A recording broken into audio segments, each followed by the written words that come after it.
Hello दोस्तों, अगर आपने अपना पैसा इन 6 जगह डाइवर्सिफाई नहीं किया तो लिख लीजिएगा, बुढ़ापे में आपको एक दिन जरूर पछताना पड़ेगा। तो दोस्तों, आज मैं आपको बताऊंगा वे 6 जगह जहां आपको अपना पैसा डाइवर्सिफाई करना चाहिए, कभी भी एक जगह अपने पैसे को नहीं रखना चाहिए। तो चलिए शुरू करते हैं। सबसे पहले है फैमिली एक्सपेंसेस। दोस्तों, हम सब के लिए फैमिली बहुत ज़रूरी होती है, लेकिन इसका मतलब कतई नहीं है कि हम सारे का सारा अपना पैसा फैमिली एक्सपेंस को पूरा करने में ही खर्च कर दें। एक्सपर्ट लोगों का कहना है कि हमें अपनी कमाई का केवल 50% हिस्सा ही फैमिली एक्सपेंस को पूरा करने में लगाना चाहिए। दोस्तों, दूसरी चीज़ है सेविंग। सेविंग हमें इमरजेंसी फंड क्रिएट करने में हमारी हेल्प करती है, अन्यथा हम एक ट्रैप में फंस जाएंगे। हम कभी भी आगे नहीं बढ़ पाएंगे, कभी तरक्की नहीं कर पाएंगे। हम हमेशा दिक्कतों का सामना करते रहेंगे, क्योंकि दोस्तों फ्यूचर का कुछ नहीं पता होता है, कब हमें सडनली पैसों की ज़रूरत पड़ जाए। अगर हमारे पास कुछ पैसा इकट्ठा होगा तो हम उस इमरजेंसी में उस फंड को यूज कर सकते हैं। जैसे कोई मेडिकल अगर दिक्कत आ जाए तो एक छोटा सा मेडिकल बिल, एक हॉस्पिटल का छोटा सा बिल हमारे पूरे बैंक बैलेंस को हिला सकता है। तो इसलिए एक्सपर्ट लोग कहते हैं कि अपनी कमाई में से लगभग 10% हिस्सा हमें ज़रूर सेव करते रहना चाहिए। अगर हम अभी बिगिनर हैं तो हम 1, 2, 3, 4 या 5% से सेविंग स्टार्ट कर सकते हैं। दोस्तों, आप कहेंगे कि अभी तो हमारे खर्च ही पूरे नहीं हो रहे, हम सेविंग कहाँ से करें? तो दोस्तों, सेविंग का मतलब अर्निंग से बिल्कुल नहीं होता।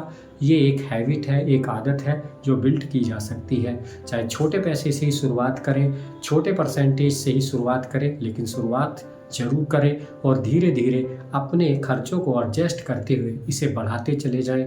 आप देखेंगे आने वाले समय में ये आपके स्ट्रेस को कितना कम कर देगा।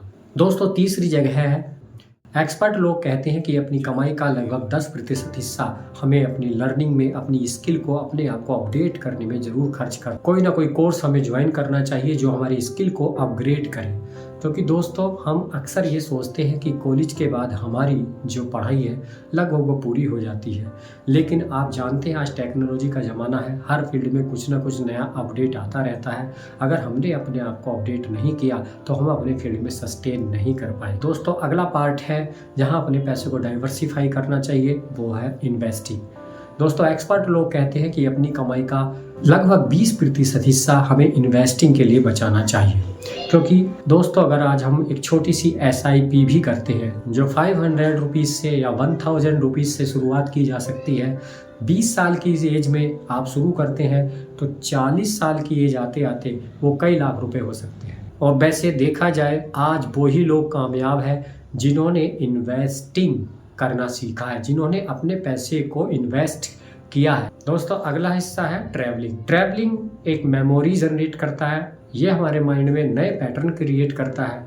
इससे हमें नए नए कल्चर को जानने का मौका मिलता है, नए नए आइडियाज़ हमारे माइंड में जनरेट होते हैं। दोस्तों, अगर हम ट्रैवलिंग नहीं करते हैं तो बुढ़ापे में हमारे पास कोई मेमोरी नहीं होती। बुढ़ापे में हम सिर्फ ये सोचते हैं कि यार हमने ज़िंदगी को ऐसे ही गंवा दिया। एक्सपर्ट लोगों का कहना है कि लगभग 10% हिस्सा हम ट्रैवलिंग वगैरह में खर्च कर सकते हैं। दोस्तों, आखिरी जगह है जहाँ पर हमें पैसे को डाइवर्सिफाई करना चाहिए, वो है हमारी डिजायर्स, वांट, या जिसको हम शौक कहते हैं। दोस्तों, कहा जाता है कि जिंदगी में शौक नहीं होते या कुछ डिजायर नहीं होती तो जिंदगी नहीं होती। ये बिल्कुल सच है। एक्सपर्ट लोग कहते हैं कि अपनी इच्छाओं को पूरी करने के लिए या अपनी शौक को पूरा करने के लिए अपनी कमाई में से 10% हिस्सा खर्च कर सकते हैं। अगर हम शौक के लिए जीते हैं तो ये हमें नई एनर्जी देता है, उत्साह देता है, नए नए प्लान देता है, नई एनर्जी हमारे अंदर डेवलप करता है। तो दोस्तों, ये थी वो 6 जगह जहां आपको अपना पैसा डाइवर्सिफाई करना चाहिए। तो अगर आप अपने आप को हर साल, साल दर साल नए लेवल पर देखना चाहते हैं तो अपने पैसे को 6 जगह डाइवर्सिफाई कीजिए और कमेंट्स में लिखकर भेजिए, yes I am going to diversify my money in these 6 ways. धन्यवाद।